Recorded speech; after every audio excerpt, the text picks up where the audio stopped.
This video 44 coming at you with another video. So I kind of want to clear up something that I saw in a forum that some Laker fans may be thinking. I don't think too many Laker fans, not knowledgeable ones, are really even considering this issue. But just in case, I have a few casuals or guys on here who really don't understand this dynamic. Maybe I can kind of help us all get it.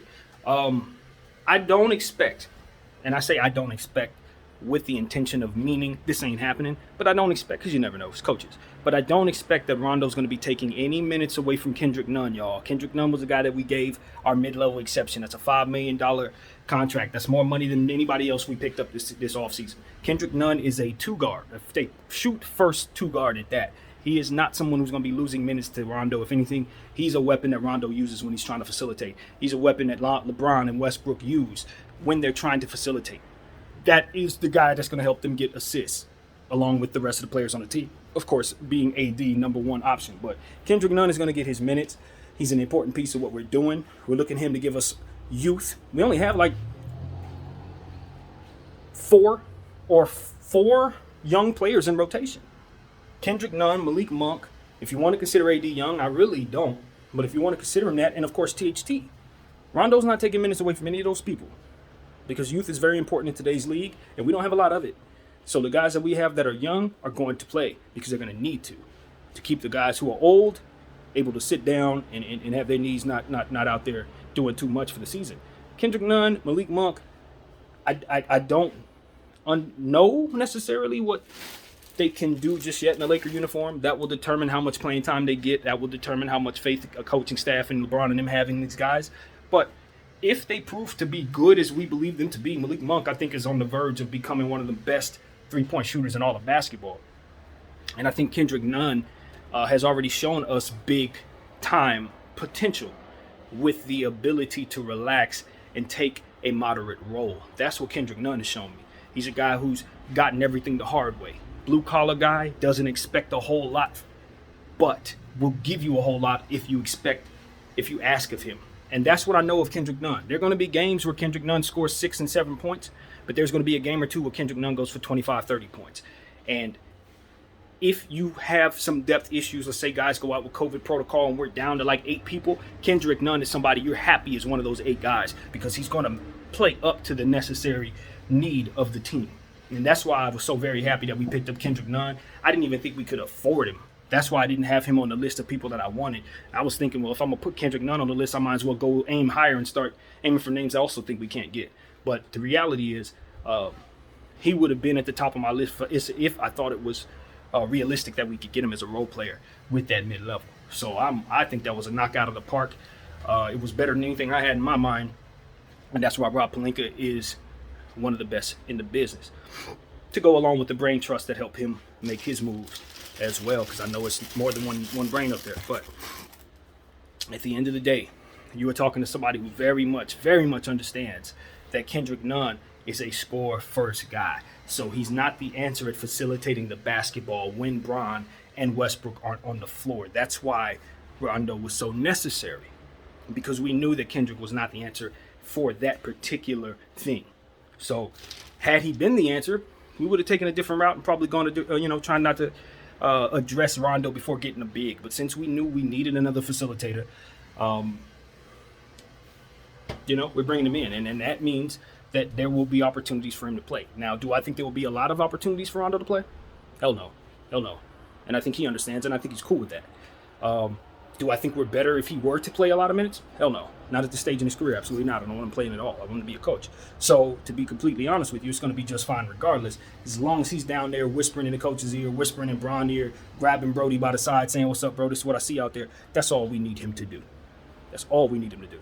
Just like Duds last year, that's what Rondo's going to be. You see Duds out there? No. But you see how everybody's reacting to Duds leaving? It's like like the worst thing happened, because we know how much that guy meant to not only the locker room, but to our brain trust and our strategy. So it's no coincidence that a guy like Jason Kidd said, "Hey, come with me to Dallas. I need you here." Like, there's no coincidence. The guy was valuable. And some players in this league, look at a guy like Udonis Haslem, they ain't there to play. They're there to help those who are playing get in the positions they're supposed to be and get right. And that's what Rondo's role is here. Help get right. So don't worry about it, y'all. Don't worry about it. Kendrick Nunn can play someone. He will be asked to play the one, but it's not because of his attributes. It's because of his size. He's a traditional one body, but brain and skills wide, he's a two. He's a two, and he's a pretty damn good one. And he's a two with a lot of upside too, more upside than I think people think. So I'm excited. He's going to be our new KCP on the offensive end, and I think we'll be better for it. Defensively, he's not KCP. KCP, we losing something dramatically defensively, but in terms of the production on the offensive side, I trust Kendrick Nunn, and I'm happy he's here. And the same about Malik Monk. Exact same thing about Malik Monk. I think we're happy with Malik as well because we know Malik can be slipped in at the 3 spot as well. And in some small ball lineups, you may even be able to get away with him playing some stretch 4. So I don't worry about Kendrick and Malik getting minutes. Their minutes will come. If anybody's getting in their way of getting minutes, it'll be Russie's high usage and THT's production will be what will ultimately get in the way of that. Also, I do believe that Kent Bazemore, the more I think about this roster, the more important he'll become. Why? Because he's probably our best swingman defender at this point right now. He's probably our best 3-ball defender. Trevor Ariza historically, of course, but again, I'm not expecting a lot out of Trev. Don't ask a lot of him. But Kent Bazemore, that's probably our best perimeter defender right now. And I'll give it some more thought if I'm wrong. Forgive me, guys. But that's who comes to mind. We're going to need Kent Bazemore more than people think. I wouldn't be surprised if he starts at the 2 because of what he can do offensively, which is stretch the floor. He has a pretty high arcing 3-point shot that he hits very consistently. And he's also somebody who has a lot of athleticism that people don't really realize he has.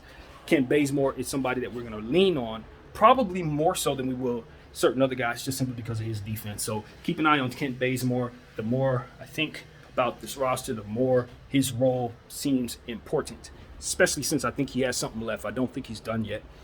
So, yeah, looking at him, I can't wait to see Carmelo Anthony put on this Laker uniform. I'm not going to lie, that's another thing that's starting to become more exciting to me.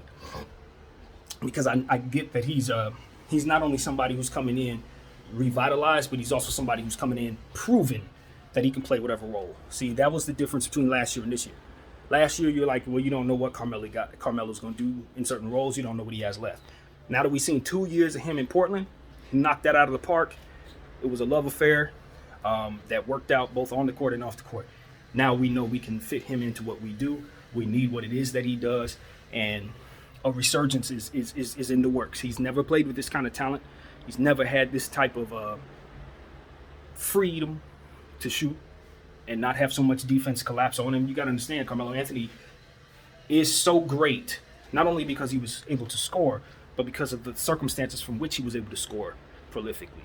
He was always collapsed upon. He was always a guy getting triple team and double team. He was always a guy who had to get a shot off quicker than most other players and was able to, and that was one of his strengths, that kickstand, that he launches that shot quickly. It's because the defenses collapse on him, because the Knicks not only did they not have enough talent, but they also didn't have a facilitator to help get him the ball in positions to let him succeed. So a lot of what Carmelo Anthony's failures were skewed by the circumstances from which he was playing in New York. They just were not a complete basketball team. They were missing a lot, and he was able to thrive scoring the ball in spite of that. So you find him in a situation like this, where he's asked to win, to do what it is that he does to help the team win. And I think you're going to find that Carmelo Anthony is going to contribute to a championship caliber situation. The very first of his career. It's a long time coming. I think it's a destiny type of thing. I think he's destined to win a championship. I hope that he and Westby are destined to win a championship together. But most importantly, I just think he's going to contribute a great deal of what it is that we're doing this year offensively. And his basketball IQ and leadership and experience is going to also be a benefit to our team quite a bit. And I'm looking forward. You know, this is going to sound kind of strange, but I'm actually looking forward to seeing how he and Rondo play with one another. Because I think, as I just said, the Knicks always need a facilitator. Rondo was always the type of guy that I felt could make Carmelo Anthony look a lot better, because he would be able to give Carmelo Anthony spells to catch the ball and shoot, rather than have to create for himself and start off in triple threat, as he was most often doing, given the elbow position to start from and told to work and make something happen. guy like Rondo will get him in transition, some more easier layup type of plays for Carmelo. If you notice, Carmelo Anthony on the Knicks didn't get a chance to get in fast breaks a lot of the time. They were usually running half-court offenses where defenses are setting up fully against him, allowing for double teams and triple teams, as I've said. That is not what he's going to see any parts of here.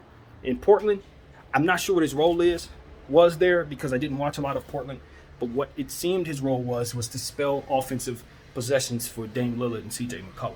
Come in and just help guys like Anthony Simons and just be a part of that second unit. Here, he's going to have guys that actually look for him. They're going to look for him. And that's something I don't recall him having. Maybe ever, honestly. I know he played with like Raymond Felton. That was a pretty good assist guy. I don't remember if he played with Andre Miller. I want to say he did, but I don't remember that. But like, I don't remember Carmelo ever having a real pass first point guard. Even in Denver, this disaster that was the Allen Iverson pairing, which was the epitome of what you do not do when you have a player like Carmelo Anthony, is bring him a shoot first, extraordinary one-man band type of offensive talent to play with. I thought that was one of the worst basketball decisions that I remembered in the past. That was a horrible pairing. But Allen Iverson was a better assist man than people thought, and he was able to give him a taste of that to a degree. But Rondo, Westbrook, and Bron, these are the type of players that Carmelo Anthony's been waiting to play with all career long. And I'm just very, very excited to see how he looks in situations where he's not asked to create for himself. So that's what I got to say, man. This is exciting times. Anthony Davis, please continue to work on your conditioning. That's been the theme of the day for me. Just if he's not right, it doesn't matter how everybody else plays. We're just not going to get far enough. He needs to be the guy. You know what we're going to look like if we don't have a healthy AD, honestly? We're going to look like a little like that Cleveland Cavalier team that LeBron James was on that didn't have nothing but Dellavedova. Because I love Russell Westbrook, but he and LeBron James don't fit unless they have a dominant center in the middle of them.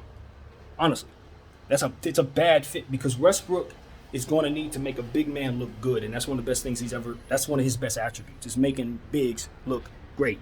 But what needs to happen is you got to have that big down there snatching away attention from the defenses on Westbrook. Because if the defense is loaded up on Westbrook and he's jacking up bad shots beget more bad shots for that guy, and it's just going to turn into a lot of lost possessions. But AD kind of puts things in perspective to where Westbrook can miss a couple shots, AD's going to board it. Westbrook can be down there to catch lobs for Westbrook. He can be down there to kind of take some pressure off of those guys by getting easy buckets and making it so that they don't have to exert so much energy on every play. Those are the type of things that are going to keep our team healthy. So AD's conditioning is the end-all be-all, because unfortunately, he's the tie that binds. He is the pillar that holds all of this together. If he falls, we fall. So as long as we understand that, I think our expectations can be where they need to be.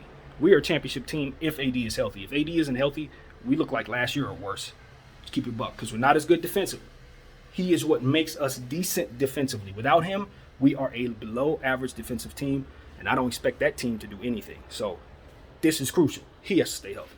With that being said, my name is BDF44. Thank y'all for watching.